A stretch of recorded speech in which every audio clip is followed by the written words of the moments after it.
Bonjour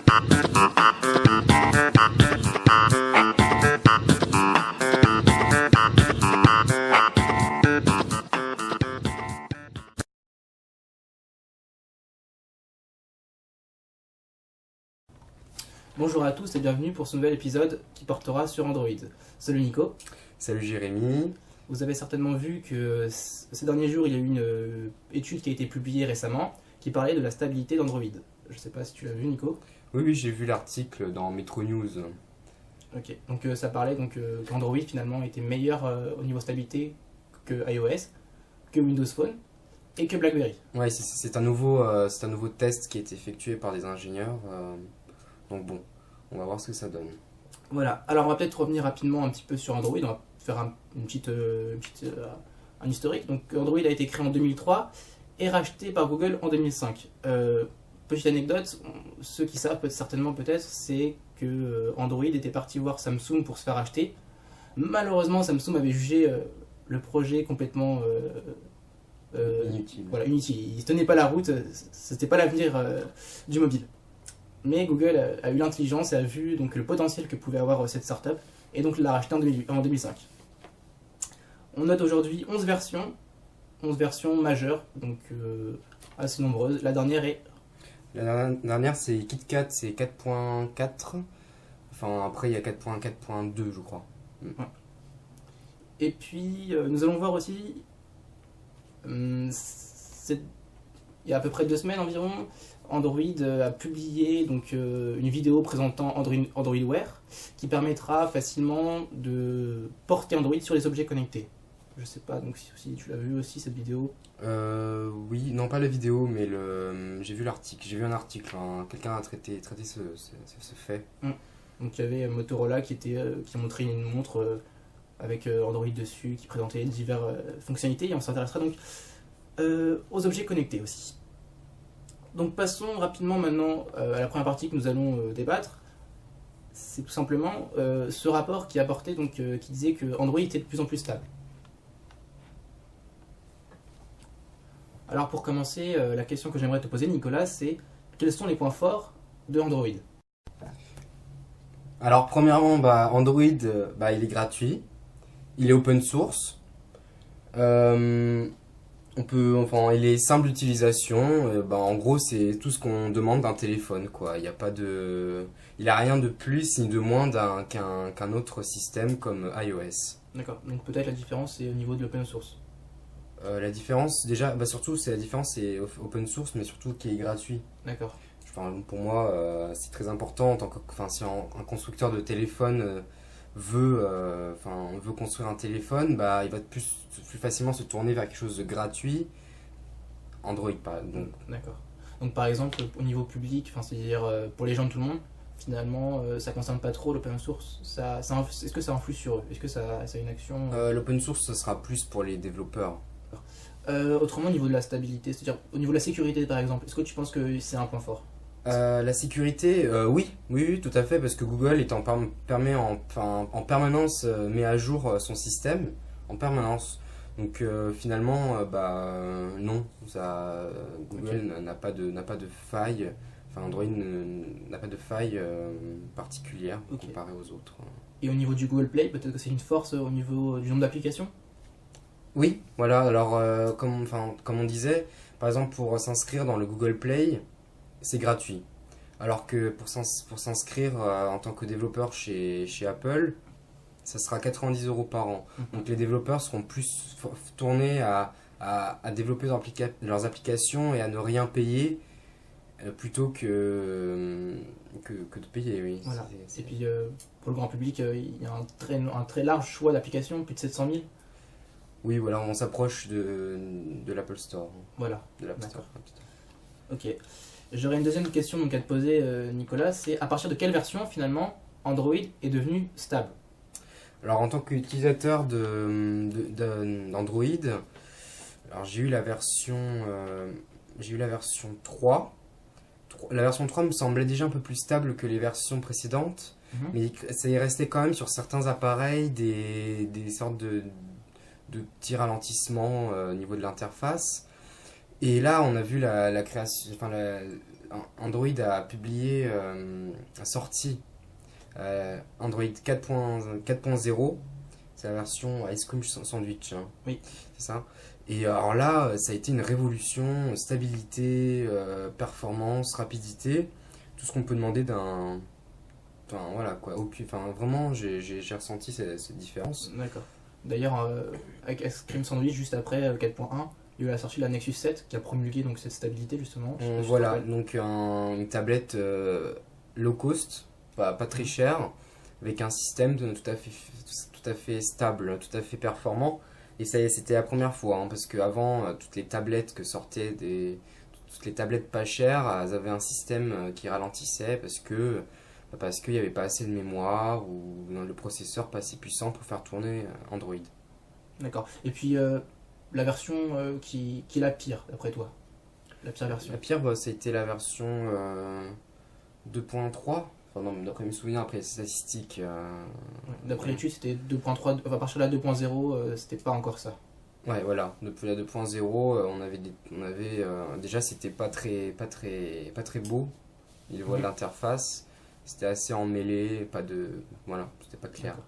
Puis dans le rapport, il précisait que le problème qui était posé, c'était les applications il y avait beaucoup d'applications qui crachaient comme les jeux vidéo, je crois. Oui, parce que voilà, déjà dans un téléphone, dans un appareil qui a pas beaucoup de mémoire et qui arrive quand même à faire tourner Android, si en plus on fait tourner des applications qui sont très gourmandes en mémoire, alors là l'application, déjà Android, voilà, enfin Android peut plus, enfin le téléphone, la mémoire du téléphone est complète et D'accord. là ça ferme, quoi. Ok. Ok. Donc, dernière question que je te poserai sur Android, c'est finalement, est-ce que les modifications que peuvent apporter les constructeurs, ça pourrait influencer sur la stabilité de l'OS? Alors oui et non. Alors celles que les surcouches, parce qu'on on parle de surcouches, que font les constructeurs sont plus connus pour ralentir le téléphone. Par exemple, TouchWiz de Samsung? voilà les TouchWiz de Samsung. Bon là ils ont quand même fait des améliorations, hein. Dernièrement, c'est beaucoup plus fluide. Ou alors les constructeurs chinois avec Huawei, voilà Huawei. ZTE aussi, bien. ZTE, oui. Voilà, qui font vraiment des surcouches et du coup bah ça casse un peu l'image d'Android parce que bon à la base Android est très fluide mais si le constructeur va par-dessus mettre des trucs, des applications, des widgets un peu inutiles Et gourmand en plus. et gourmands voilà en mémoire. Mm. Donc par contre oui, alors certains développeurs comme CyanogenMod qui modifient les systèmes, les ROM, pour avoir des téléphones, des ROM, donc des systèmes plus légers. Et donc du coup, c'est pour certains téléphones, c'est quand même plus rapide et là, c'est nettement plus bénéfique. D'accord. Ok. Alors maintenant, on va passer à Android Wear. Google a dévoilé il y a à peu près 2 semaines son nouveau système, c'est Android Wear. Ça sera uniquement un système pour les objets connectés, comme par exemple les montres. La vidéo de présentation de Google nous laisse apercevoir 2 montres, une carrée et une ronde. On suppose que c'est Motorola qui les a construites. Donc on rappelle quelques chiffres, il y a déjà 150 millions d'objets connectés vendus dans le monde. Et d'ici 2016, enfin, on pense qu'il y aura à peu près une croissance de 150%. Jérémy, t'en as entendu parler. À quoi ça sert vraiment les objets connectés, cette montre, Android Wear? Enfin, est-ce que ça a un réel Plus-value. futur? Oui, voilà. Est-ce que ça sert à quelque chose, quoi? Ça ajoute quelque chose? D'abord, j'ai un objet connecté, le Nike Fuel Band, donc ça permet donc de mesurer l'activité sportive et puis l'activité en général. Alors, est-ce que ça sert vraiment à quelque chose? Tout d'abord, c'est un prolongement du terminal, du smartphone, c'est-à-dire sans le smartphone, la montre ne marche pas. On a besoin essentiellement du smartphone, du moins pour le moment. Pour le moment, la plupart des objets connectés vont avoir besoin d'une machine centrale qui va permettre d'envoyer des informations, de les traiter pour elles. Pourquoi? Parce que souvent les objets connectés sont petits, on ne peut pas mettre des processeurs gourmands, on ne peut pas mettre une grande batterie, donc c'est limité au niveau de l'aspect physique. Ensuite, est-ce que ça sert vraiment? Il y a plusieurs activités possibles, hein. Tout simplement, recevoir ses notifications sur sa montre, c'est pratique. Quand on est dans le métro, par exemple, et qu'il y a du monde, sortir son smartphone, qui plus est, en plus, est de plus en plus gros. Donc c'est encombrant, c'est difficile parfois à sortir dans le métro, donc c'est plus sympa. Oui, dans la présentation, Google montre qu'il va mettre en avant Google Now et qu'on pourra parler pourra demander, par exemple, d'envoyer un message. En gros, c'est un Siri de Google en montre, quoi. On pourra parler à sa montre, de faire des choses. Voilà, interagir. Finalement, on interagit avec le smartphone, mais indirectement, on passe par la montre. Et puis, ça nous permet de recevoir donc, les notifications Facebook, par exemple, les notifications. Qu'est-ce qu'on peut avoir d'autre? Les mails, oui. Voilà, les SMS. À peu près. Voilà.